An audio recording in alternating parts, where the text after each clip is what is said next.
The chaos of the prison break was a deafening symphony of screams and steel. For 5 years my world had been silent stone, the maddening drip of water in the dark and the sound of my own unsteady breathing. Now it was fire, the splintering of iron gates, and the wet, final gasps of dying men. The hand wrapped around my arm was the only constant, a brutal anchor in the storm. His name, he'd said in a low growl, was Chase. He was a wall of muscle and hard leather, smelling of the open road, cold steel, and something metallic I knew was blood. He moved with a brutal grace that stole the air from my lungs, pulling me through the carnage he had wrought as if I weighed nothing. My bare feet, soft and pale from disuse, stumbled on the rough-hewn stone, scraped raw and bloody within moments, but he never let me fall.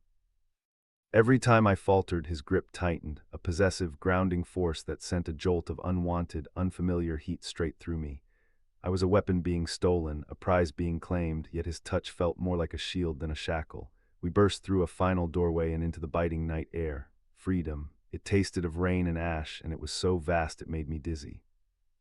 I gasped, my lungs burning with the sheer shock of it, and stared up at the shattered moon hanging like a splintered bone in the ink-black sky. For a moment there was only the sound of our ragged breathing, a frantic shared rhythm that felt unnervingly intimate. His chest was pressed against my back, a solid living furnace. I could feel the powerful hammering of his heart against my shoulder blades, a counterpoint to the frantic fluttering of my own. "We're not clear yet," he growled, his voice a low rumble against my ear that made the fine hairs on my neck stand on end. I shivered, and it had nothing to do with the cold. I had forgotten what it felt like to be so close to another person, let alone a man. Forgotten the radiant heat of him, the sheer, uncompromising power of him. In my cell, I was a monster left to rot. To him, right now, I was just a woman he was determined to save, and the dissonance was tearing me apart. He tugged me into the deep shadows of the outer wall, his body caging mine against the cold, damp stone. His scent filled my senses, earthy and masculine and clean beneath the grime of the fight. He was so close I could see the flecks of silver in his storm-gray eyes as they scanned the courtyard. Longing, sharp and painful as a blade, pierced through the fog of my fear. A longing for what? For this stranger, for the life I'd lost, for the simple human contact I had been denied for so long. "They're coming," he whispered, his gaze snapping back to mine. The intensity there held me captive more surely than any iron chain. His calloused thumb brushed against the sensitive skin of my inner wrist, a fleeting, almost accidental caress that sent fire racing through my veins.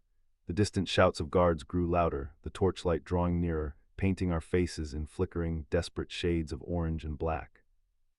We were exposed, trapped between the fortress behind us and the open kill zone of the moonlit fields ahead. There was nowhere left to run. Chase looked from the approaching guards to the sheer drop of the prison wall, 100-foot plunge into the churning black river below. A muscle feathered in his jaw, a single sign of the lethal calculation happening behind his eyes. He turned back to me, his gaze locking with mine, and I saw not fear, but a terrifying, reckless resolve. He didn't ask. He didn't explain. He simply tightened his grip on my arm and said, "Hold on."